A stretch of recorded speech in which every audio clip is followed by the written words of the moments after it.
Ini yang samping kiri kita kalau musim hujan deres ya. Sampai pernah ada yang hanyut juga sampai meninggal. Kalau musim hujan benar-benar deres banget airnya. Ini karena udah beres musim hujannya jadi kering. Setahun berapa kali? Setahun sekali ya. Kumpul. Agak kesini kali ya biar nggak ngalangin jalan. Makamnya sebelah sana yang ada pagar-pagarnya itu. Iya.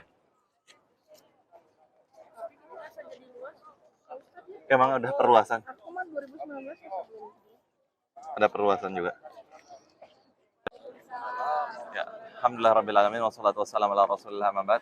Alhamdulillah Bapak Ibu yang rahmati Allah Subhanahu wa taala, saat ini kita sedang berada di Jabal Uhud atau Gunung Uhud. Dan di belakang kita saat ini ya disebut dengan Jabal Rumat.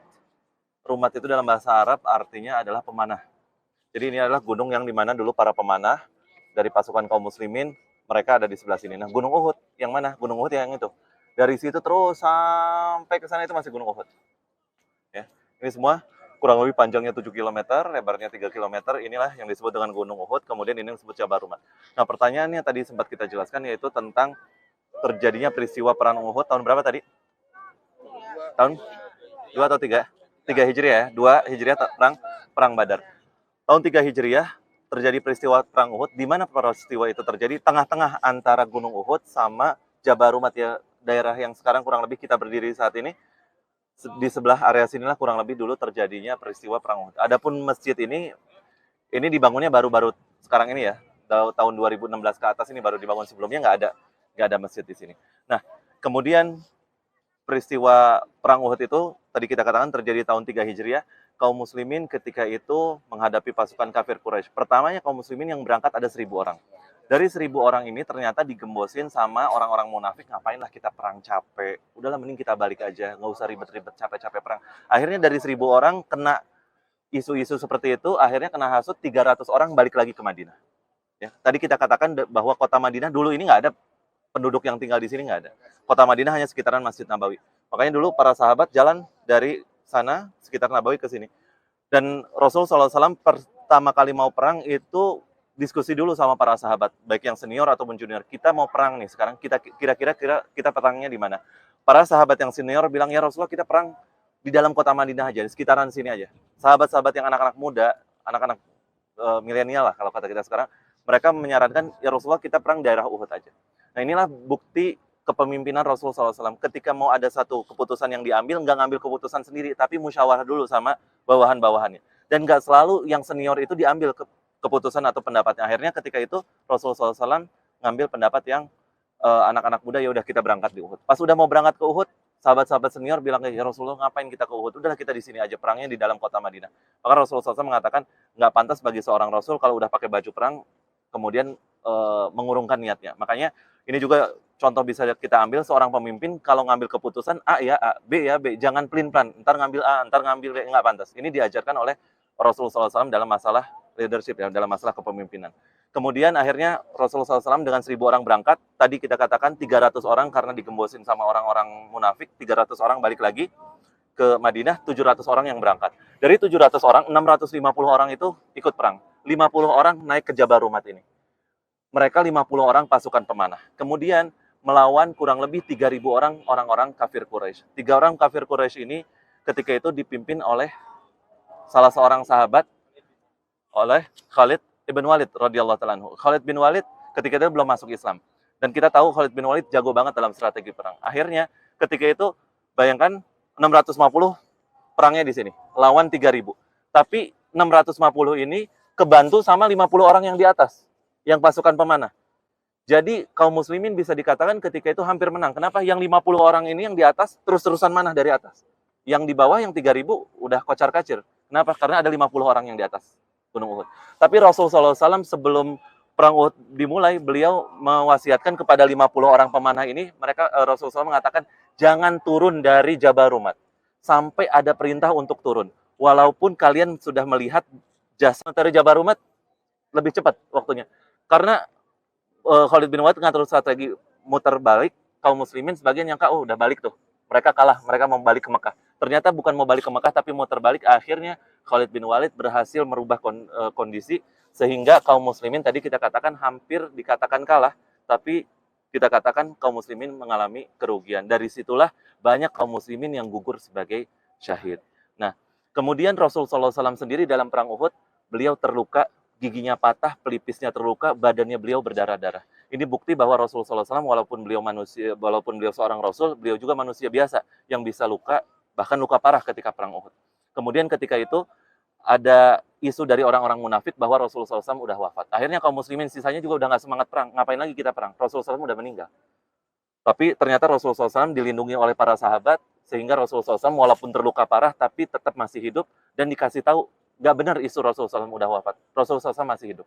Akhirnya kaum muslimin yang ada tadi berusaha gimana caranya biar nggak rugi-rugi amat dalam kekalahan. Nah, disebut rugi tadi dalam peperangan karena banyak kaum muslimin yang gugur. Itulah yang kita lihat di pagar sana, nanti kita akan ke sana, makam para syuhada Uhud. Di antaranya siapa tadi? Sayyidina Hamzah, kemudian juga ada Sayyidina Mus'ab ibn Umair. Mus'ab bin Umair ini adalah sahabat Nabi pertama yang jadi dai di kota Madinah. Jadi ketika dulu Nabi SAW masih tinggal di Mekah, diutuslah Mus'ab bin Umair untuk berangkat ke Madinah untuk jadi pendakwah pertama di kota Madinah. Perlu kita tahu Mus'ab bin Umair ini adalah sahabat yang paling muda ketika itu di Mekah, termasuk paling ganteng, paling kaya, paling luar biasa. Benar-benar kece, Masya Allah. Wangi, bersih, ganteng, kaya raya. Akan tetapi ketika Mus'ab bin Umair masuk Islam sama orang tuanya, semua hartanya, fasilitas diputus. Akhirnya Mus'ab bin Umair berangkat ke Madinah dalam keadaan yang sangat miskin. Dan ketika wafat dalam perang Uhud, Mus'ab bin Umair kulitnya udah banyak sisik, ya udah bersisik karena benar-benar gak keurus. Bukan seperti dulu Mus'ab bin Umair yang sangat kaya. Dan para syuhada kita sama-sama tahu bahwa dimakamkan langsung dengan pakaiannya, tanpa dimandikan, ya, tanpa dikafani lagi, tanpa disolatkan, karena udah diurusin sama malaikat, ya, dikafani, disolatkan, dan sebagainya oleh malaikat. Kemudian 100 tahun setelah kejadian perang Uhud, di zaman semua para sahabat udah nggak ada, di zaman kekhalifahan ketika itu, Allah Subhanahu wa taala takdirkan Madinah banjir. Makanya masih kita lihat ini ya, saluran airnya ini dari dulu udah ada. Nah, efek dari banjirnya ini sampai ke sini-sini. Nah, efek dari banjirnya tadi, seluruh makam yang ada syuhada Uhud tadi, Sayyidina Hamzah, Sayyidina Mus'ab bin Umair, dan yang lainnya, akhirnya makamnya jadi jeblos ibaratnya, keangkat. Dan jasad-jasadnya semua ada di permukaan tanah setelah kejadian banjir. Dan disebutkan dalam banyak riwayatnya sahih dalam kitab-kitab sejarah, setelah ratusan tahun kejadian perang Uhud, jasadnya 100% utuh, nggak ada yang hancur sama sekali, dan semua jasadnya masih mengeluarkan darah segar. Dari situlah ketahuan, oh inilah jasadnya Sayyidina Hamzah. Kenapa? Karena masih ada jasad yang ketika itu dadanya terbelah, ya, kita sama-sama tahu ya, dibunuh sama siapa? Wahsy, kemudian hatinya dimakan sama Hindun. Kemudian ketika itu khalifah memberikan keputusan, ya udah, ini makam-makam daripada berceceran tempatnya nggak jelas di sana sini, kita satukan aja dari satu lokasi di sebelah sana. Akhirnya dari zaman kejadian setelah banjir itu, semua makam syuhada Uhud, Sayyidina Hamzah dan yang lainnya di kotak yang kita lihat di sana. Nanti kita akan ke sana sekarang, kemudian kita mendoakan dan juga mengucapkan salam untuk syuhada Uhud. Kemudian nanti kita balik lagi ke bis, dan kalau ada yang mau foto-foto di sini aja. Saran dari saya nggak usah naik ke atas. Kalau mau foto di bagian bawah-bawahnya boleh. Karena di atas juga, mohon maaf, mungkin pernah ada yang lihat di Instagram, di TikTok, di YouTube. Banyak oknum-oknum yang tukang foto paksa, minta diketok 300 real, 500 real, maksa suruh pakai sorban dan lain sebagainya. Banyak oknum-oknum yang nakal. Jadi mendingan nggak usah ke atas. Ya. Silakan sekarang kita ke makam syuhada Uhud. Silakan.